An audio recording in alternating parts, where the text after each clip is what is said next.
হাসপাতাল থেকে উধাও রোগী, রাতে তুমুল উত্তেজনা হাসপাতালে। ব্লক প্রাথমিক স্বাস্থ্য কেন্দ্র থেকে উধাও চিকিৎসাধীন এক রোগী। দিনভর খোঁজাখুঁজির পরও রোগীর খোঁজ না মেলায় গোটা ঘটনায় শুক্রবার হাসপাতাল কর্তৃপক্ষের বিরুদ্ধে গাফিলতির অভিযোগ তুলে থানায় লিখিত অভিযোগ দায়ের করেন নিখোঁজ রোগীর পরিবারের লোকজন। বৃহস্পতিবার রাতে স্বাস্থ্যকেন্দ্রের গেটের সামনে অবস্থানে বসে বিক্ষোভ দেখাতে থাকেন রোগীর আত্মীয় পরিজনরা। ঘটনাকে ঘিরে দফায় দফায় উত্তেজনা ছড়ায় হাসপাতাল চত্বরে। বৃহস্পতিবার রাতে বক্সিরহাট ব্লক প্রাথমিক স্বাস্থ্য কেন্দ্রে এই ঘটনায় উত্তেজনা ছড়িয়ে পড়ে। খবর পেয়ে বক্সিরহাট থানার পুলিশ ঘটনাস্থলে পৌঁছে পরিস্থিতি নিয়ন্ত্রণে আনে। জানা যায়, ভানুকুমারী 2 নম্বর গ্রাম পঞ্চায়েতের নাগারখানার বাসিন্দা অসুরুদ্দিন মিয়া ভাইরাল জ্বরে আক্রান্ত হন। এরপর বুধবার সকালে জ্বর নিয়ে তাকে বক্সিরহাট ব্লক প্রাথমিক স্বাস্থ্য কেন্দ্রে ভর্তি করায় পরিবারের লোকজন। বৃহস্পতিবার সকালে আসিরুদ্দিনকে ইঞ্জেকশন দিতে যান নার্সরা। হঠাৎই স্যালাইন খুলে দৌড়ে পালিয়ে যান আসিরুদ্দিন। পাশে থাকা তার মা চিৎকার চেঁচামেচি করলেও কেউই ওই রোগীকে আটকানোর চেষ্টা করেনি বলে অভিযোগ। হাসপাতাল কর্তৃপক্ষ পরবর্তীতে ওই রোগীর কোনো খোঁজ করেনি বলে অভিযোগ পরিবারের। পরবর্তীতে হাসপাতাল কর্তৃপক্ষের তরফে রোগীর নিখোঁজ সংক্রান্ত অভিযোগ দায়ের করা হয় বক্সিরহাট থানায়। দিনভর রোগীকে খোঁজাখুঁজি করে পরিবারের লোকজন। চলে মাইক যোগে নিখোঁজ প্রচার, কিন্তু তারপরও খোঁজ মেলেনি রোগীর। এতে হাসপাতাল কর্তৃপক্ষের গাফিলতি নিয়ে ক্ষোভ সৃষ্টি হয়েছে রোগীর পরিবারের মধ্যে। বৃহস্পতিবার রাতে হাসপাতাল কর্তৃপক্ষের বিরুদ্ধে গাফিলতির অভিযোগ তুলে গেটের সামনে বিক্ষোভ দেখাতে শুরু করে আত্মীয় পরিজনরা। তাদের চিৎকার চেঁচামেচিতে রীতিমতো আতঙ্ক ছড়িয়ে পড়ে হাসপাতালে এবং পুলিশ ঘটনাস্থলে পৌঁছে পরিস্থিতি সামাল দেয়।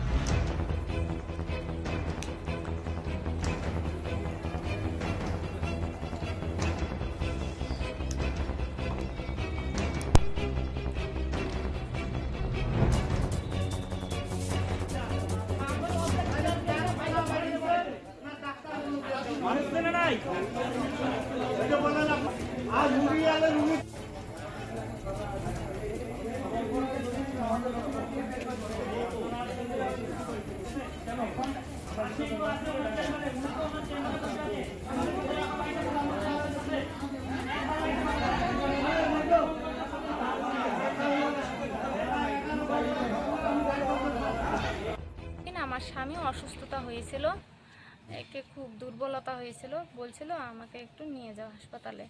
তখন আমি নিয়ে গেছি, নিয়ে যা ভর্তি করাইছি। রাত্রিবেলাও ছিলাম, সকালবেলা আমি বাড়িতে আসছি।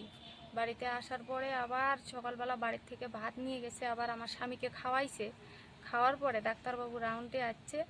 আসার পরে ডাক্তারবাবু ছিল ওইখানে বলে, কিন্তু আমার পেশেন্ট যেই হয়ে গেল। পরে আমার হাসপাতাল থেকে কোনো কেয়ার নেয় নাই, হাসপাতাল থেকে আমাকে ফোনও করে নাই।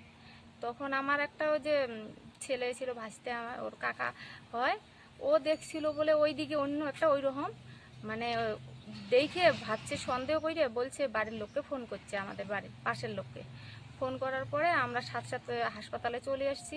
হাসপাতালে চলে আসি, সিস্টারকে বলছি, সিস্টার আমার পেশেন্ট কই গেল, আমার পেশেন্টকে তো দেখছি না। কয় হ্যাঁ তোমার পেশেন্ট তো চলে গেছে। তাহলে আমরা কি করব? কয় ডাক্তারকে বলো। পরে ডাক্তারকে বলছি, ডাক্তারবাবু আমার পেশেন্ট কই? কালকে আমি ভর্তি করলাম, আজকে তো আমার পেশেন্ট নাই, আমি থুয়ে গেছি।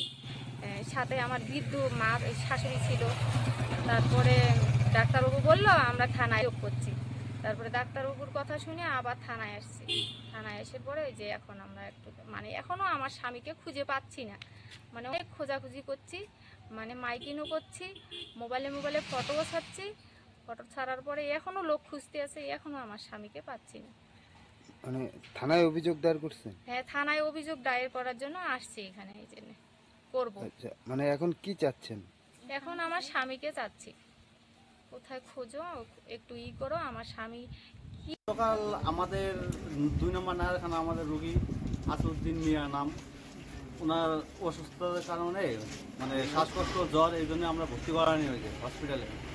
তো আজকে সকালবেলা ওদের বাড়ি থেকে লোক আসছে, একজন ছিলেন, ওনার মা ছিলেন সাথে। তারপরে দুপুরবেলা ওনার স্ত্রী খাবার নিয়ে আসছে, আইসে খাওয়ায় গেছে। তারপরে আবার একটু পরে রুগী এখন বের হয়ে গেছে না কি হয়েছে ওইটা আমরা জানি না, কিন্তু আমরা 2টা-2:30 থেকে রুগীকে আর খুঁজে পাই না। তো ওইটা আমরা থানায় অভিযোগ জানানো হয়েছে, থানা থেকে কোনো রেসপন্স করে নাই। তো আমরা হসপিটালেও বলছি, ঠিক আছে, এরা বলে যে আমরা থানায় জানাইছি, এরাও আমাদের কোনো রেসপন্স করতেছে না। তো আমাদের কথা হলো আমাদের রুগীটা গেল কই? হসপিটালে ইনচার্জ যে আছে সে আমাদের সাথে এসে কথা বলুক কই আছে না আছে, আর হসপিটালের গাইডলাইন কেমন, এটা সিকিউরিটি গার্ড আছে কি না, সিসিটিভি ক্যামেরা আছে কিনা, এগুলো আমাদের সাথে তো বলতে হবে না, আমাদের একটা আশ্বাস দিতে হবে। তো ওরা আমাদের সাথে কথাই বলে না, তো আমরা লোকটাকে তো খুঁজতেছি, আমাদের তো লোকটা লাগবে নাকি। কি করেছেন এখন? এখন কি করলেন? এখন কি করছি, এখন আমরা এই জায়গায় আসছি, সবাই মিলে আসছে, সবাই এই জায়গায় বসছি। আমাদের এখন রুগী লাগবে, বাস। আমাদের রোগী আমরা চাই